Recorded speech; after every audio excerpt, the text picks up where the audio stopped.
Good evening, everyone.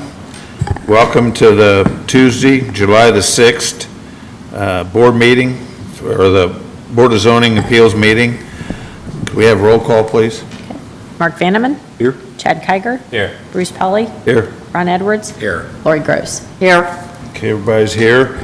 Everybody had a chance to look at the minutes? And if so, Make a motion to approve. Second. Have a motion and a second. Everybody in favor, say aye. Aye. Motion carried. Our first order of business tonight will be docket number 2135. Paul Van Clee requesting a development standard variance to construct a detached garage located at 404 North Meridian Street here in Lebanon. Property is zoned multifamily. Good evening, board members. I'll just walk you through some of the overview of this application here, and then we'll let the applicant tell you what he's planning to do on the property. If they want to go ahead and pull up the screen, I'll just be able to show you the existing property as it sits, and I'll walk through. So the applicant came to us and indicated an interest to construct a garage on the property. There we go, actually. And indicated that he's got some restrictions to his property that meant that he was going to have to construct the garage closer to the property line than accessory structures, which are required both a front, side, and rear setback of at least 10 feet. Or excuse me, a front setback, it needs to be behind the front facade of the house, and then side and rears are 10 feet. This shows you the property here, and the approximate area wants to construct the garage is in the southwest corner of the property. The reason for the restrictions and why it needs to be closer to the property lines is because his service lines to the house, utilities run directly through the middle of the backyard. So it's strongly frowned upon to build garages over top of your service lines. So in order to avoid those, he needed to scoot the garage further to the south in order to avoid those. And the reason it's moved to 4 feet from the rear property line is because his access to that garage comes off of William Street here. So to be able to make those turns and access the garage, you need to be able to shove it towards that back corner to provide proper access to the garage. So that gives you a general idea, the nature of the request. Again, this would be a request to allow that garage to sit 4 feet from both the south and west property lines. Thus the necessary variance request. For the record, we've identified the 3 findings of fact necessary in order to approve a variance and determine that it is. There are practical difficulties in the use of this property, as we have just discussed. And with that, staff has recommended approval of the development standards variance request to permit the construction of a garage that is 4 feet from the front and side property lines. And with that, I'd be happy to answer any questions if you have any. I think we're good. Would the applicant care to address us with a little more information? Sure. Paul Van Clee, 404 North Meridian. I did kind of quick draw out from the survey, if that shows up or not. Yeah. But the red line is my sewer line, and then dividing the northern half is the gas line that runs through the backyard. The house used to be the superintendent's office, and they had put concrete all in the back for parking. And what I'd like to do is build, in this area here, a 24 by 25 garage. The garage would match the existing house, white siding and a black roof.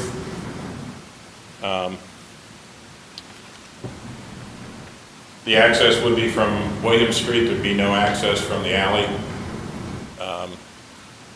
Just trying to think what else. I did kind of survey, kind of walk around the neighborhood to the north and the other side, Meridian Street down to North Street. There was about 17 homes that had existing garages that were, I didn't measure anything, but just kind of visually looking at it, were 4 feet or less than to what looked like the property line. Nothing, concrete, but there was about 17 houses that had a similar situation, and then 4 houses, including mine, did not have garages. So just, and then off of North Street, there was one, I think, a few years ago, right by IGA, that was about 2 feet from the sidewalk. So just looking for 4 feet from the William Street, and then 4 feet from the alley, just to kind of put it not in the middle of the property. Any questions? Thank you. Thank you. This is a public meeting. If anybody in the audience would care to voice their opinion, we will close the public end of the meeting. Is there any discussion? No. Okay, I would like to get a motion, please. Make a motion to approve docket 21-35 as written. Second. I have a motion and a second. Kelly? Mark Vanneman, Aye. Chad Kiger, Aye. Bruce Pauly, Aye. Ron Edwards, Aye. Lori Gross. Aye. Unanimous, congratulations. Good luck. Next item on the docket is item 21-36. It's the Texas Republic sign for Pilot Flying J. Property is located at 520 South State Road 39, Lebanon. The property is zoned planned business industrial and comprises of a little over 14 acres. Ben? All right, just to give you a little bit of background on this site here, Flying J currently has 2 pole signs on the property, one along Interstate 65 and then one close to their entrance on State Road 39. Both of those signs were installed prior to the current ordinance, so they are currently, because the ordinance has different standards for pole signs, considered to be legal existing non-conforming signs. The applicant came to us several months ago and indicated that they were responsible for replacing those signs and updating those signs to meet the current logos for Flying J and for the Huddle House. And so they originally had presented to replace each of those pole signs with new pole signs of similar height and size.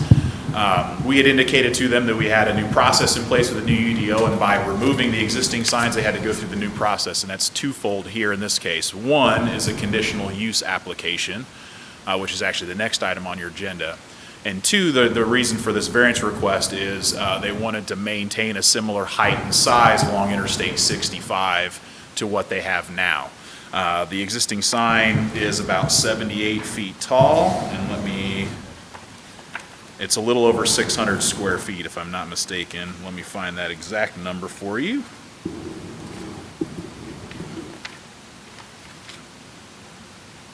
Get to the right page here. It's about 605 square feet.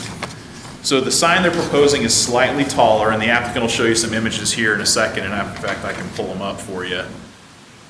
The reason for the additional height is actually to provide some visibility for the sign. I can't do that.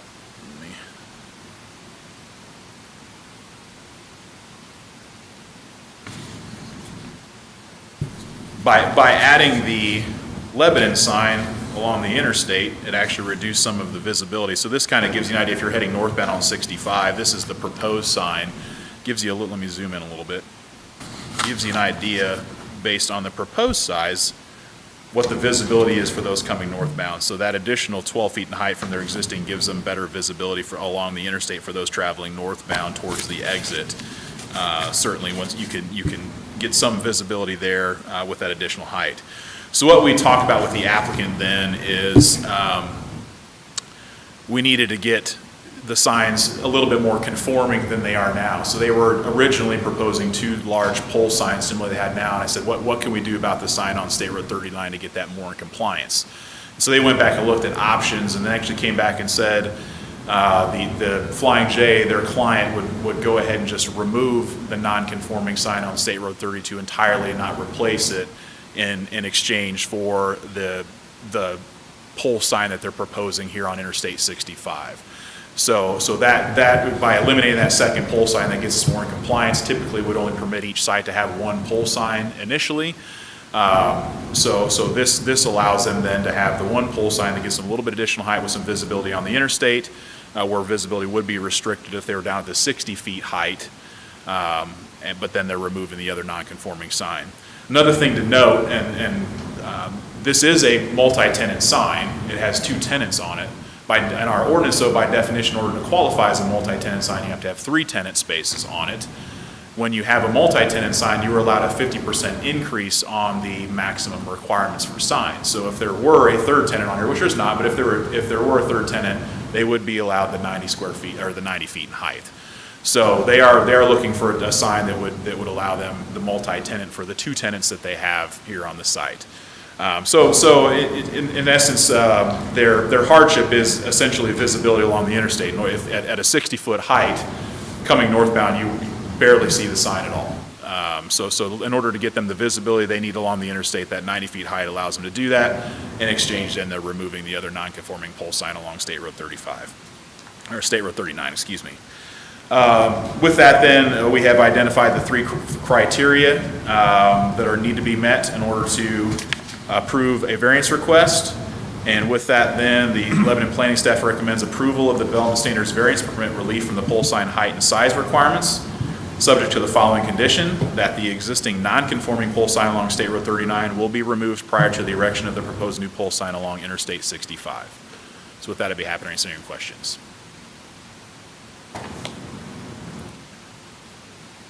Question for Ben?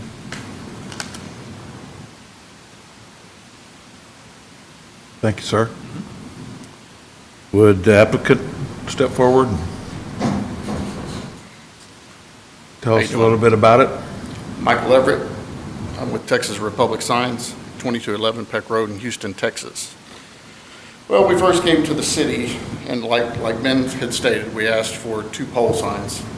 And he came back to us and said, no, we can't do that, but what could we do? We went back to Pilot, and they decided we could give up that second pole sign in lieu of if we can get the greater height. And as y'all saw on the bridge did block part of the sign that's there. It's it's a 78 foot 2 inches currently. So if we met the 60 foot, it wouldn't be seen at all. So it'd be pretty much worthless. They changed their logo, and what that does, instead of being able to put that logo in that kind of a square cabinet that they have now, this is their new look. It goes with the stretched out a little bit further and about half the size of what the existing pole signs look like for their new logo. I'm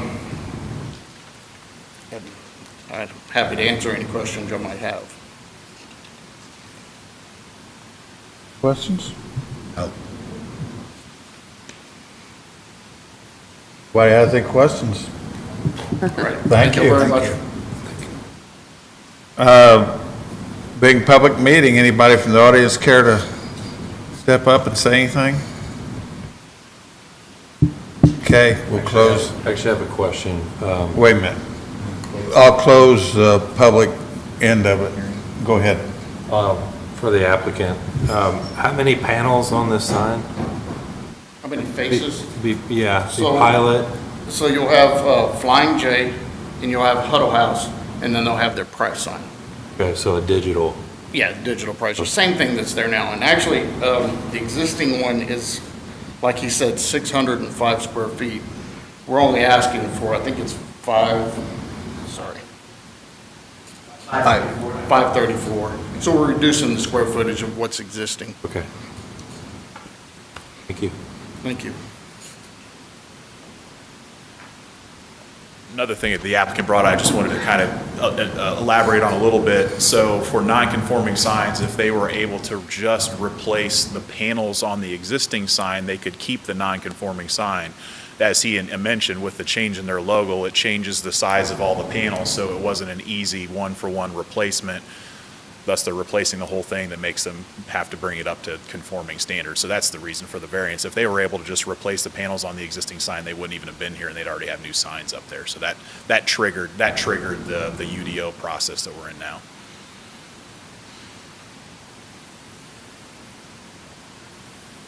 I think we're ready for a motion.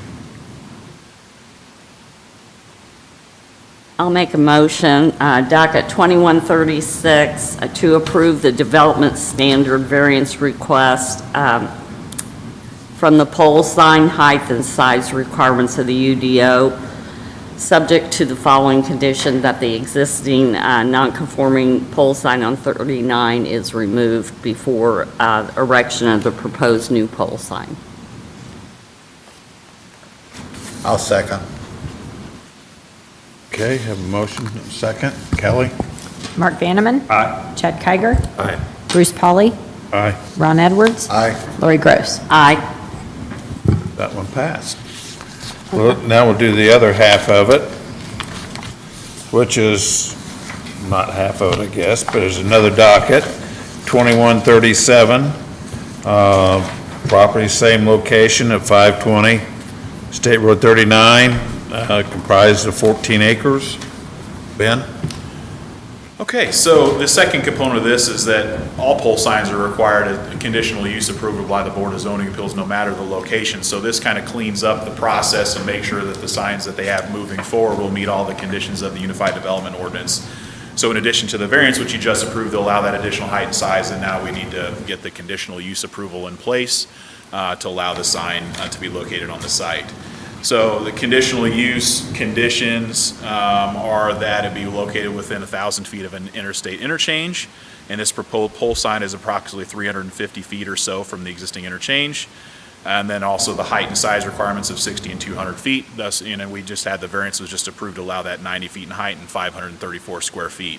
So they have met all of the conditions that are required by the UDO with the variances considered in order to place a freestanding pole sign on the subject site.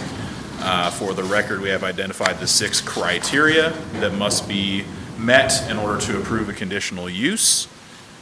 And with that, the City of Lebanon Planning Staff recommends approval of the conditional use request for the freestanding pole sign. Again, be happy to answer your questions or if there are any further questions. Think we're good. You got anything you want to add? Okay. Okay, well, I do have to open it again to the public. If there's anybody in the audience who wants to speak. Nobody wanting to speak, we'll close it and make a motion. Take a motion from somebody. I'll make a motion, docket 2137, to approve the conditional use request for a freestanding pole sign. Second. Mark Oh. Vanneman. Aye. Chad Kiger. Aye. Bruce Pauly. Aye, Ron Edwards. Aye. Lori Gross. Aye. unanimous. Congratulations. Good luck. Do we have any other business to conduct tonight? If not, we'll look for... Make a motion to adjourn. Second. Okay, have a motion and a second. All in favor, say aye. Aye. Aye. The next meeting will be August 2nd. Monday, August 2nd. Meeting is adjourned.